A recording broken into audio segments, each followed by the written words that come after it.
The 2024 election is 12 days away. Voters in the city of Tulsa aren't just choosing the president, but they're also deciding on who will be their next mayor. Before he knocks on doors this coming weekend, State Representative Monroe Nichols stopped by Fox 23 for one more interview before voting gets underway in Tulsa. Here he is one more time, unedited and in his own words. Joining me today, unedited in his own words, in the final days of the mayoral campaign is State Representative Monroe Nichols. Thanks for dropping by today. Glad to be here. Let's talk about what is it like? What's the next few days for you look like? You know, the next few days is like the last 15 months, continuing to going out, talking to voters, talking about the future of this city, really engaging on all the things that people are talking about as important for the future. I think we spent the last 15 months on doorsteps and neighborhoods, and we want to continue to do that. We got 12 days. I'm excited about the next 12 days. I feel like we're getting ready to make history here in Tulsa. You've got 18,000 Republican Brent Van Norman voters looking for a home. Why do they choose you over Karen Keith? Well, I think this is bigger than just the 18,000 voters from August. There's going to be over 100,000 people that vote in this election. I think this is the first time we've had a mayor's election on the same day as a presidential election. So my message to every single voter across Tulsa is that, to me, this election's simple. This is about progress or status quo. It's about moving forward, or it's about allowing the same few people to make all the decisions in this community. And so my outreach to Republican voters, to Democratic voters, to independents, and to people who've never voted ever in the history of this in their time in Tulsa is, let's choose progress and let's not choose the status quo, and let's see where Tulsa can go as we work to win the next decade. Are you concerned? I've heard from so many Republican voters, I'm going to show up for Trump anyways. I'm just going to ignore the mayoral ballot. Are you concerned that there will be the voters who are going for other reasons, but they may skip over that municipal ballot? Yeah, no, I mean, I think that's a risk, and that's the reason why I spent 15 months really talking about a vision for the future.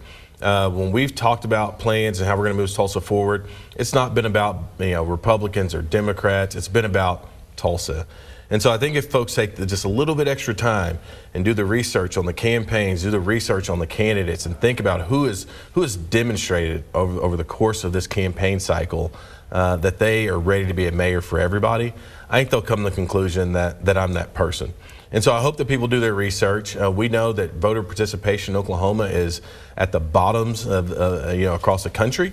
But I think people have a reason to go vote, and it's based on us ending homelessness, improving student outcomes, and making sure this is the safest big city in America.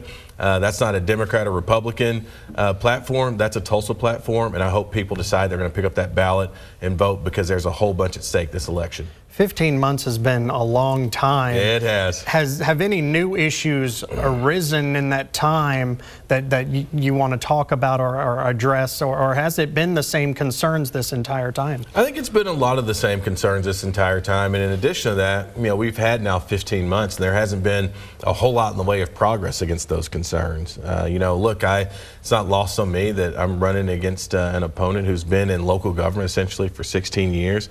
In 16 years, a lot of these problems have gotten worse. And so what I think I've heard from folks is, some questions on if we can actually get there. Can we really get on the other side of these challenges? And so while the issues have been the same, we've really been in conversations about actually how do we end homelessness? How do we make this a safe big city? How do we improve student outcomes? And so I think the nature of the conversations have changed, but the issues remain the same. When you parcel out who's already won a city council seat and whatnot, it looks like we're going to have divided government. How do you plan on working with a mostly Republican council as a Democrat? Now, obviously, these races are nonpartisan. Yeah, look, I've worked as a Democrat in a mostly Republican state legislature, and what we've done in that period of time, let's see, we've had passed the biggest tax cut in state history with the grocery taxes. We've reformed the criminal justice system. We've expanded the affordable housing tax credit. We've fought for women who've been victims of domestic violence and sexual assault. We've done a lot of amazing things in so-called divided government. What we are united on, what I know we're united on, is this commitment to end homelessness. What we're united on is making sure every kid has a future in Tulsa. What we're united on is making sure that every neighbor in this community is safe. Those are not partisan issues, and I don't care what the city council looks like. I know I have 9 partners to do just that, and I'm going to be a mayor that's going to harness all that unity and that energy to get those things done on behalf of people here in Tulsa. You've been in the State House. Commissioner Keith's been at the County Commission's office for a while.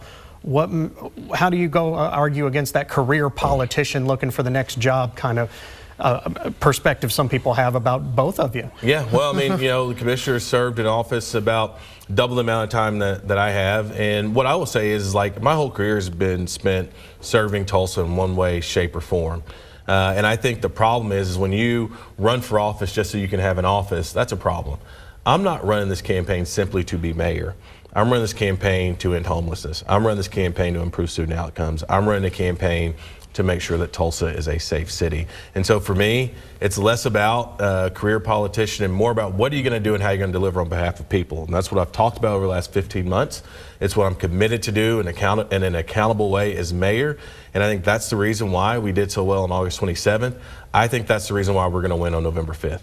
I'm still seeing mailers that no matter who wins, we're going to be the San Francisco of the South. Yeah. This city's going to turn hard left. What do you say to those kind of tones and messaging?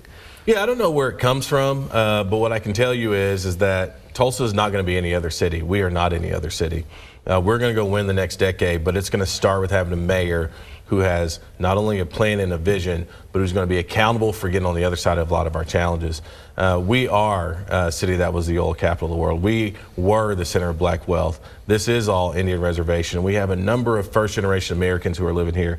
It's time to harness all that power for Tulsa's future. I'm not looking at San Francisco or Portland or anything like that. I live here, I raised my kid here. I'm gonna work every day to make this the best city in the country, and I'm gonna do it in a way that's not based in partisanship, but it's based in problem solving. And that's what I've talked about the last 15 months. I like to believe that's what I've spent my career doing, both inside and outside elected office, and that's what I'm gonna do as mayor. I've got about 30 seconds here. Let's say someone's watching you at home for the first time. What is it about you? Why you? Yeah, I will say this from the very start, vision for the future, plans how to get there, being a mayor who's talked about from the very start being accountable and showing results. A data-driven way in which we're going to solve problems in Tulsa so that we all know transparently how close are we getting to the goals that we're looking for. It starts with accountability and it starts with delivering with people in this community. That's what I've talked about from the first day I announced, and I'm going to talk about it until Election Day, and then I'm going to carry it out once I'm mayor. Thank you so much for stopping by. We'll be covering your campaign. All right. Very good. Early voting begins on Wednesday, and then Election Day is the Tuesday after. We are in talks with Nichols' opponent in the mayoral election, Tulsa County Commissioner Karen Keith. We plan to have her on next week and are finalizing those plans for you now. We'll give her equal time, unedited, in her own words.